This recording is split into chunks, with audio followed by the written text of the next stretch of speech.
Welcome to The Voice of Retail. I'm your host, Michael LeBlanc. This podcast is brought to you in conjunction with Retail Council of Canada.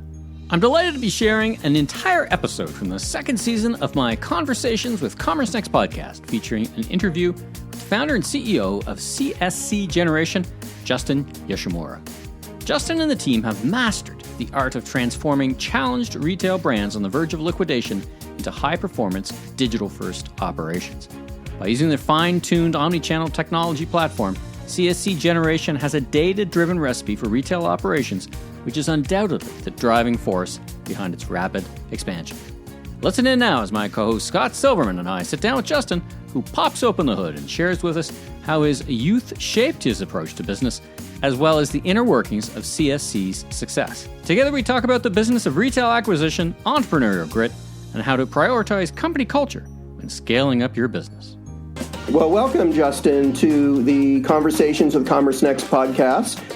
So Justin Yoshimura is the chairman and CEO of CSC Generation, which is the holding company for Sur La Table, One Kings Lane, Z Gallery. We're going to learn more about that. Welcome.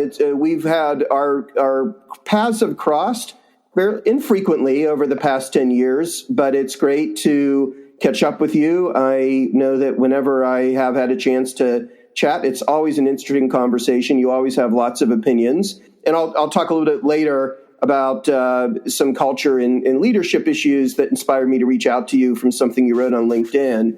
But with me today is my podcast co-host, Michael LeBlanc. How are you, Michael? I'm very well. I'm actually a little freaked out because I'm here in the Great White North, and it was 63 degrees yesterday, the week before Christmas. So I'm not quite sure what that means. Justin, where are we reaching you today? I'm in Napa right now. That's nice. Yeah, that's a nice temperature. Much better. I'm usually actually in Chicago during this time of year. Usually, I mean, we're probably the same degrees right now. Kind of weirdness of weather, but there you go. So great to meet you, and welcome. Great to meet you as well. Let's start with your background, and you have quite an interesting background. And we don't normally do this, but I want to go all the way back to your high school days because, you know, as I've heard you describe it, it did play a role in your entrepreneurial journey. So I'd love to maybe help everyone understand a little bit about your background. I've been an entrepreneur my whole life. And when I was an early teenager, I had bought something online. And I thought but basically, actually, before I bought something online, my parents were really annoying, and they would go to Costco every weekend to and go shopping, at these for a whole day to buy things that they needed during the week. After realizing the potential of e-commerce, of not having to spend one day a week in stores, I really just became hooked. I also realized that I wasn't learning anything about the internet, software development, digital marketing, or e-commerce in high school or in college, right? Or that rather, even if I went to college, I wouldn't learn about any of those topics. And instead, we were talking about the Oregon Trail. And so I just, realized that I really would be better off learning about things that I was interested in and things that I thought would be the future on my own, rather than staying in school. So I essentially got my GED, and I left school. And due to me leaving school, my Japanese mom had a freak out. And so there was some time where there was a lot of conflict. And so I had to leave my parents' house. And I moved out as a teenager, and I've been involved in mainly e-commerce and marketing tech, and e-commerce, retail, and marketing tech related companies ever since. So it's as Scott said, such an interesting journey. What do you think of the unique characteristics? I want to jump into that. I'm kind of usurping the questions a little bit, but just following up on your comments. What are the, you've learned so much. Is it a path that is unique to you? Do you think it's a path that more people should or could take? I mean, when you advise, meet with youth and say, do what I do or don't do what I do, how do you think about that? I think it's very circumstance specific, and so actually I didn't go to college either, but I had actually applied after I sold my business. I applied to go to a bunch of colleges because I still thought that maybe that's what I should do, and I applied to Harvard and Stanford and UPenn, and I didn't actually get into any of these schools. Just said, okay, well, I guess I didn't get into college, so I might as well start another company. And then I started another company, and then that ended up doing well. And so that's just I kind of fell into it in a way as well. But and so I wouldn't necessarily advise someone to do that or to not. But what I would say is like school isn't for everyone. I think a lot of people are able to get a lot out of school, but a lot of people, like I have ADHD. And the other thing too was that I've had ADHD my whole life, but my parents, this is like some time ago, right, where it wasn't, people didn't really, ADHD is actually, it wasn't really recognized. I'm 31 now, but like 20 years ago, right, it wasn't as like developed in terms of the study of ADHD. And so I had ADHD in school, and but it was like, even my psychiatrist that I saw said, hey, I think, you have ADHD, but really nothing was done about it. And so I wasn't really able to, school really wasn't for me, right? Because I'm very interested in learning about certain topics, but I'm not interested in other things. Clearly, yeah. And in school, you kind of have to do the whole curriculum. And I just was like, why can I only take like, math and computer related classes or something, right? I wasn't really interested in the other ones, right? Like, so I think that in school has really been the same. High school, college has not really changed that much, for so long that, right. But the world has changed so much that, I think for a lot of people, you don't have to go to school, right? School isn't the most efficient way to learn. But for other people it is. Well, let's fast forward to more or less current state. I mean, you've been so successful. I want to learn all about CSC Generation, the origin story. How did that start? Where was the idea? What was the thesis, so to speak, behind what is a platform that brings together brands? So tell us all about that. So when I was 19, actually. So I met Scott when I was like 20 years old. This is back when I had a fake ID because I couldn't go to like there would be events at like shop.org, that Scott would have, but it would be like at a bar. And I wasn't 21, so I needed an ID to get into Scott's events. And so back then I started a software company, a cloud-based software company called 500 Friends that enabled retailers to launch cloud-based omnichannel loyalty programs. So our customers were people like 1-800-Flowers, L'Oreal, Abercrombie, Eddie Bauer, Sony, Michael Kors. And those were the customers that were doing well, and they were happy with the platform, except for we had actually 10 to 15% of our customers every year would file for bankruptcy. And I realized that so actually, and I'm also on the board of Wunderkind, which formerly was known as BounceX. We power, we're the third or fourth largest revenue channel for major e-commerce brands, and still 10% of our customers would file for bankruptcy every year. And so, right, I said, so like you could sell them really good software, right? But, whether it's buy now, pay later or Wunderkind or 500 Friends or whatever it may be, right? But these retailers really, as basically, the cost of competing with Amazon is increasing every single year. And so for most brands, if you don't actually have scale, you just can't ever make money. I think that's why if you look at even during COVID, right, the brands that actually grew e-commerce the most were actually the stronger ones, and the weaker ones actually lost market share.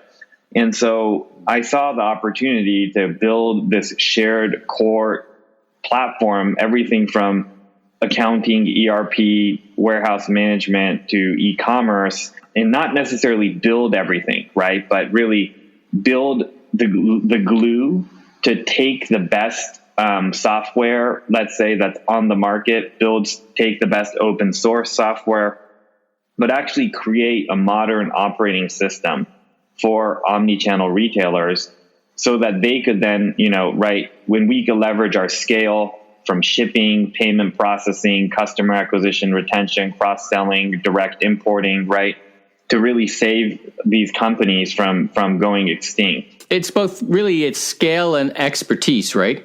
I mean, it's also adding a layer of sophistication that you can kind of, as a shared service, blend across all the brands, right? That's part of also the philosophy, yeah? Yeah, exactly. For example, right, again, because all of these brands, right, if you're, let's say, Sur La Table, Sur La Table had so much infrastructure, right? This whole management team, Sur La Table was a brand doing over $200 million in revenue, with 120 stores. And they could never but what they really needed to do was have 60 stores, right? Because stores are still relevant in today's world. And, and stores are very important to CSC and our brands, right? But does the world really need Sur La Table? Does a community need Sur La Table to have 3 or 5 stores in one city? Probably, right? Maybe if it's Chicago, right, or LA, makes sense to have 3 stores or 4 stores, but not in every single store, we don't need to go into how retail has been overbuilt in the United States. And so because CSC has the expertise and the scale, we closed down half of Sur La Table stores when we acquired the business, which is obviously a difficult decision to make, right? But that ultimately allowed the other stores to be successful, because rather than having 4 mediocre stores in a city, now Sur La Table has 2 great stores, right? Where the sales transfer from the remaining stores and the investments that we can make in having a smaller fleet allows us to be more profitable. So basically the bet you make on that, and it's interesting we flesh this out, the bet you make is you can make the 2 stores instead of 5 as destination stores, that they're not relying on just organic traffic, right? And I guess that leads me to the next question. As we think about the brands Sur La Table and One Kings Lane and Z Gallery, they're clearly integrated, as you've been describing, on a common platform. How integrated are they at the brand level or the consumer level? I don't see a ton of integration when I go to the individual sites, but how do you think about that? So we've continued to gobble up more and more brands and stores. We're approaching we're now in excess of a $1.5 billion run rate. Wow! And congratulations. Thank you. And and so there's a lot of work to be done. Where I would say that we're still in the early stages of all the integration work, because these things take years to do. Like, for example, right now, right, all of our warehouses are still largely operating each brand independently. So we have 11 warehouses and we have 11 brands, And so, right, there's other things that are integrated, but to, let's say, have multiple brands in one warehouse, you need to run the same software. And so, that, right, and you have to rip out the old software from all the places. And so we're not finished with that yet. On the consumer side, there's still a bunch of cross-selling and so on that we do behind the scenes, but we haven't, launched a shared loyalty program, for example, a shared private label credit card across the brands, right, in order to maximize cross-sell. We're still, early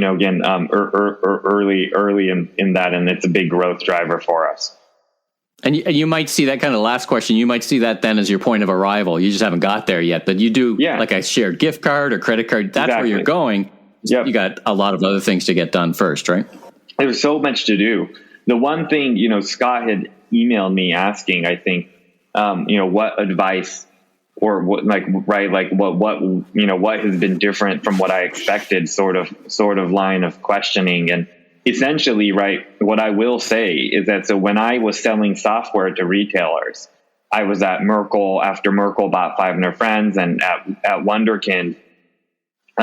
I thought that, this would be easier to do than it has been. It is really, really hard. Yeah. This business is just a very intense, competitive, fast-moving, challenging space.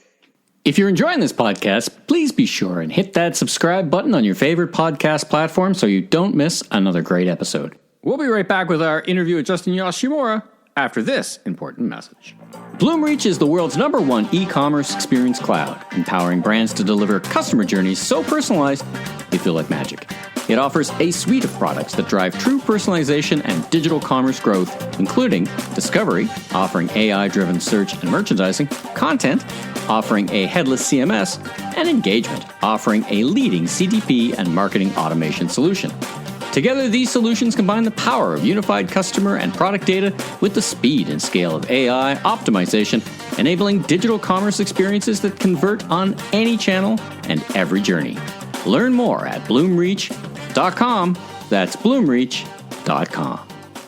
Yeah, it's harder than it sounds to rip out multiple OMSs, order management systems, and the other problem going on at the same time, as Seth Godin said, the problem with the race to the bottom, sometimes you win. You don't want to be in that position either, right? As you compete against the fists of stone of some pretty big competitors. No, exactly. So I want to, kind of transition into the culture and leadership. But just for context, for CSC Generation, can you give a little bit of a timetable, which brand you started with and what year that was? And just so all of our listeners can understand a little bit about when you got involved and when some of these brands joined CSC Generation. We really got started in 2016. And that's when we raised our first institutional round of capital. I think we raised like $4 million back then. And everyone thought that it was really crazy. And we didn't. And then shortly thereafter, we bought this company called Direct Buy in Merrillville, Indiana. And we bought the business for $150,000, but it was about to implode. I mean, it was, they had taken a bunch of customer orders and they had basically been running the business on the customer orders. And so, needed someone to just fulfill the orders. And so there were millions of dollars of outstanding liabilities. And so we said, hey, we'll basically take care of the customers, but we're not going to pay you anything. And then they said, fine. And we bought it out of bankruptcy for $150,000. And so that was the first deal that really got us to scale, because Direct Buy was actually doing over $100 million in the US and Canada, selling home goods and home furnishings. We started building, we had been building our tech platform for a couple years now. We basically learned a lot from buying Direct Buy. Using our learnings, we then bought Z Gallery in 2019. In 2019 was our first omnichannel. So with Direct Buy, we had 3 stores. So we learned a bunch about omnichannel, the legacy systems. The Direct Buy ERP system was like 40 years old. Yeah. And we learned about bankruptcy, legacy systems, and some stores. And then in drop shipping, we became really good at drop shipping. And marketplace, really. And then we bought Z Gallery in July of 2019, where we took over 30-something stores. And that was even hard. That was harder than we expected. So basically every deal we've done has always been, teaches us something new. But after we bought Z Gallery, we bought One Kings Lane during the midst of COVID. And I think we closed literally at the end of March or something, we never even met the team a single time in real life before we bought the business. We just had some Zoom calls and we bought the business. And then we bought Sur La Table over the summer, also during peak COVID. So we visited one time. And then we bought the Home Consignment Center, which is a chain of consignment furnishing stores. And then we've bought a bunch of mom and pop smaller brands doing $3 million, $4 million. And then also this larger company called Lakeside.com, which is doing over 300 million in a lower end home decor category online. Well, you've been busy. So Justin, I mentioned that I reached out to you after reading your post on LinkedIn about culture. It's a topic I think is super important. I always think of that quote from Peter Drucker that culture eats strategy for breakfast. And you had some great points in there where you were distinguishing between company culture that is focused on more of the input than necessarily the day-to-day actions. And I thought it'd be great if you maybe could summarize some of the things that you talked about and what you think are important related to culture. So I really, the key thing is, I think a lot of people try to talk about culture. Culture really are really the decisions that the company makes every single day. It's what the company does that really drives a culture. And I think so many people talk about the inputs or outputs of culture, we have a great culture because of this, or this part of our culture is really good, right? But it's really, and culture is very important because in the early days, right, like if you have a company of 10 people, you could all be involved in all the decisions, so you can make sure that, right, like that you're building a good business because everything that's happening as a CEO or the founder. But as a company, now, for example, we have thousands of team members in the US, Canada, Mexico City. With our scale, so many decisions are being made that I really am just not involved with, right? In fact, I'm not involved with most decisions. And so, like it's very important that, that as you scale, right, companies, if a company doesn't focus on its culture, you end up basically most times with a bad culture, because every company ends up having a culture, right? You can't not have a culture as a business. It's like how every, society or every country has their own culture. And so if you don't think about what you want your culture to be, you basically more likely than not will end up with a bad one. For CSC, some of the areas that you've implemented, I know there was one around long-term thinking, but I think it'd be interesting to hear you talk about the way that you're looking at it and how you approach it at CSC. Yeah. So one of our key cultural values, right, is long-term thinking. I think one of the reasons why, right, I mean, you guys know this, retail and e-commerce is just plagued with short-term thinking and short-term, just the average CMO tenure is like 18 months or something like that, right? It's just it's just insane. And so, and a big part of that has historically been private equity, right? So private equity companies come in and they generally want to buy a company and flip it in like 3 to 5 years, maybe 7 years is considered a long hold. But the thing is that, let's say, right, in retail, if you have to upgrade the WMS, the OMS, the ERP, or the accounting system or the e-commerce platform, those are like 2-year projects. So, it takes 6 months of planning, a year of execution, and then you see the benefits a year later. And so you really need to think in terms of 5 years, 10 years, 15, 20 years, not like 3 to 6 in this business. But because people think so short term, they try to force these retailers and these brands to grow faster than they should naturally be growing. So I kind of describe it, right? It was like what a lot of people do when they come into these companies is trying to force feed your children by getting them to eat more and grow faster. But it's there's really this natural rate of growth that they have that maybe they could exercise more, right? But you could grow a little bit faster, but most brands should not be growing at, a certain, like a Wish.com is just a prime example of just, VC and private equity fueled money to grow top line as fast as possible And CSC now does more revenues than Wish. I mean, Wish just blew through over $1 billion on marketing, wow, right? Just to keep top line high so that they could go public, because the public market investors look at, well, what's your revenue growth? The problem is, right, that it's basically like a Ponzi scheme, because you eventually run out of new customers to acquire.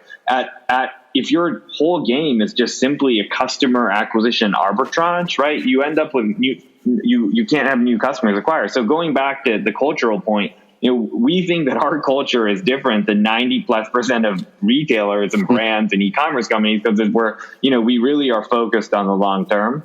So I would say that's one of the most important things, right? So we really focus on hiring people who are, I want to build a great business, and I know it's going to take 5 years or 8 years to really make these brands really great again, right? And that's totally fine, because I'm not looking to, I don't need to IPO in 2 years or 3 years even, right? And because of that, I think that we, right, like we're just so much less focused on, all the short-term pressures that a lot of people have.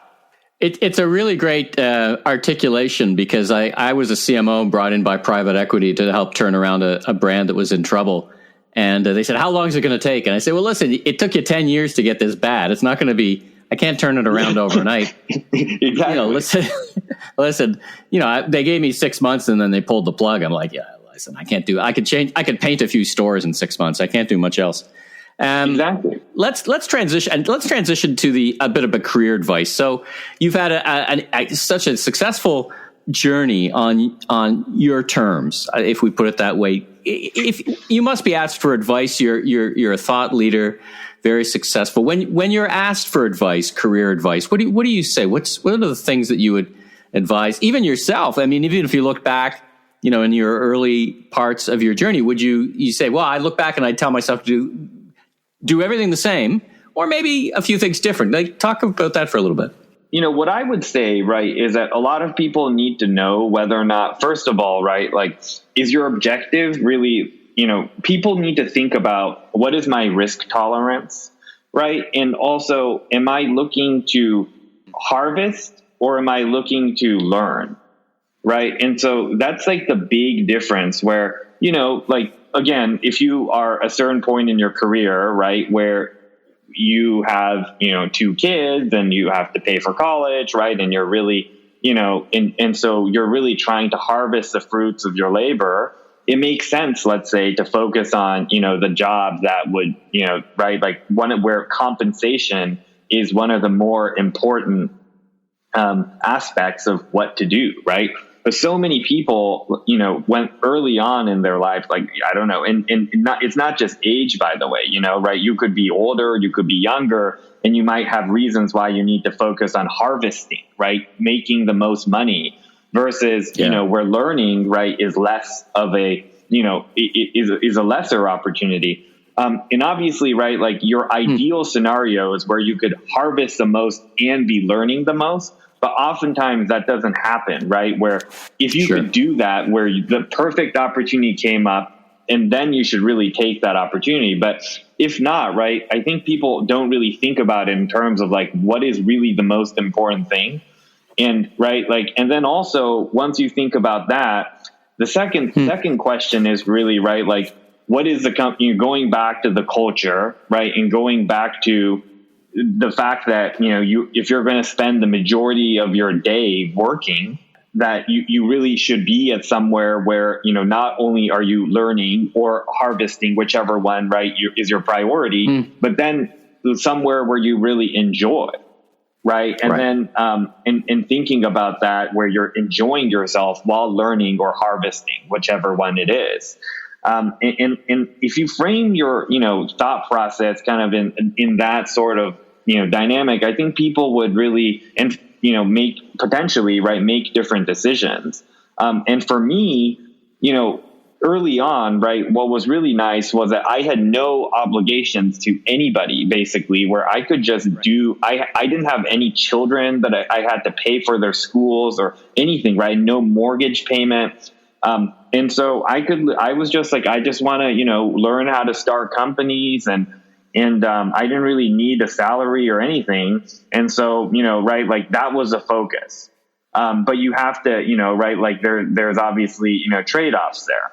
It's that intersection of risk tolerance and, if not ambition, confidence, right? That everything will be all right, but I can take on more risk. And right. I mean, it really interested to hear your thoughts. I think 2021 was obviously an interesting year, and it followed a very interesting year as well. We saw a lot this year, a lot of DTCs going public, like Warby Parker and Allbirds and Rent the Runway and a few others in there, Brilliant Earth and so on. Do you think that's going to continue? There's all kinds of emerging technologies like headless and live streaming. Like, what do you think, if we're talking a year from now in December of 2022, what do you think the big headlines will be?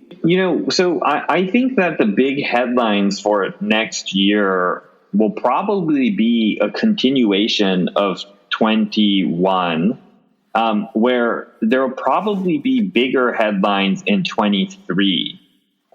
Is what I think. I'm not much. I wouldn't say that I'm really good at these sort of predictions. So take it with a grain of salt. But basically, right. Like, I think the big things that are going to continue are like the supply chain disruptions, the labor market, the inflation. Where, by the way, if you look at the earnings calls of all these big shippers, the ocean freight carriers, they're saying that they have contracted prices, right, for ocean freight until the second half of 22.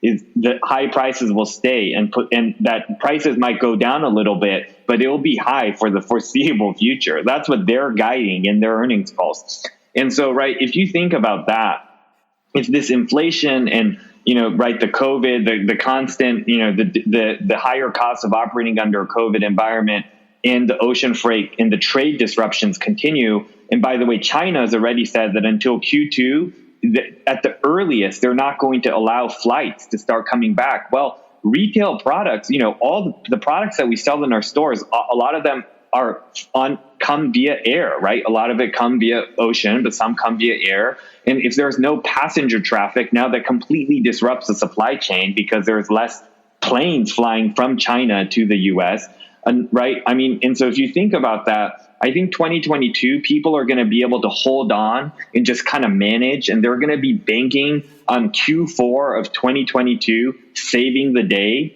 And if Q4 of 2022 is not good because of all this craziness continues, I think that in 23, there'll be a lot of shakeout and a lot of bankruptcies.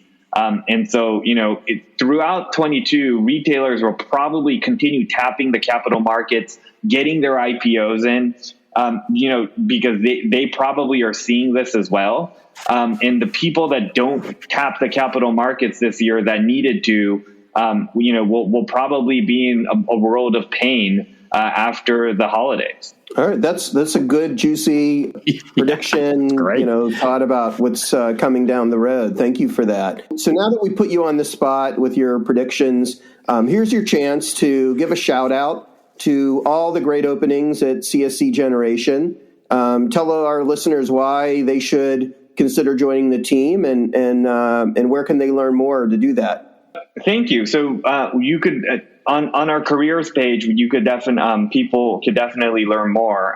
We're hiring for over 100 positions across digital marketing to merchandising to planning to data analyst, data science, engineering. I mean, basically we would be doing way better if your listeners were on our team, is what I would say.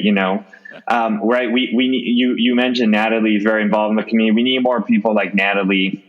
And that's why we're, obviously we've been doing very well and we've been growing very nicely, but we just have a crazy bottleneck, due to, difficulty hiring talent. I mean, I would say we're doing very well from a hiring perspective, but, still not meeting our objectives. Right. I think very few people are actually hitting their hiring objectives. The reason why I would say, right, one should join is, I would describe CSC as kind of being a mix between being able to have a lot of the upside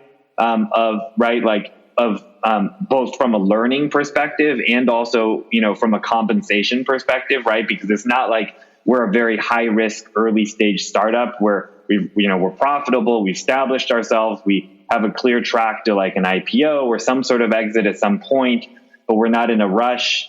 And we really empathize on hiring great people. And so, what I can guarantee, right? I can't guarantee that CSC will be successful. I obviously think that it will be, but what I can guarantee is that the people that you will work with will be good people that you would enjoy. Well, I mean, I think it says a lot of how thoughtful you are about culture and the emphasis on long-term thinking. It sounds like that is, it can be a really rewarding environment for a lot of people. So I hope our listeners do decide to look at you guys a little more closely and get to work with Natalie and the others there. So thank you so much for joining us on Conversations with Commerce Next, our podcast. Thank you, Michael, for co-hosting as always, and have a great 2022. Thank you. Thanks for having me. It was a lot of fun. Thanks for tuning into this episode of Conversations with Commerce Next. Please follow us on Apple, Spotify, Amazon Music, or your favorite podcast platform, where we will be sharing career advice and marketing strategies from e-commerce and digital marketing leaders at retailers and direct-to-consumer brands each and every episode. Commerce Next is a community, event series, and conference for marketers at retail and direct-to-consumer brands. Through our online forums, interviews, webinars, summits, and other in-person events, we harness the collective wisdom of our community to help marketers grow their businesses and advance their careers. Join Commerce Next events to meet other industry leaders and learn the latest e-commerce and marketing strategies. You can find upcoming events at commercenext.com. Have a fantastic week, everyone. Thanks for tuning into this special episode of The Voice of Retail. If you haven't already, be sure and click and subscribe on your favorite podcast platform so new episodes will land automatically twice a week. And check out my other retail industry media properties, the Remarkable Retail Podcast, Conversations with Commerce Next Podcast, and the Food Professor Podcast with Dr. Sylvain Charlebois. Last but not least, if you're into barbecue, check out my all-new YouTube barbecue show, Last Request Barbecue, with new episodes each and every week. I'm your host, Michael LeBlanc, president of Emmy LeBlanc Company and Maven Media. And if you're looking for more content or want to chat, follow me on LinkedIn or visit my website at emmyleblanc.co. Have a safe week, everyone.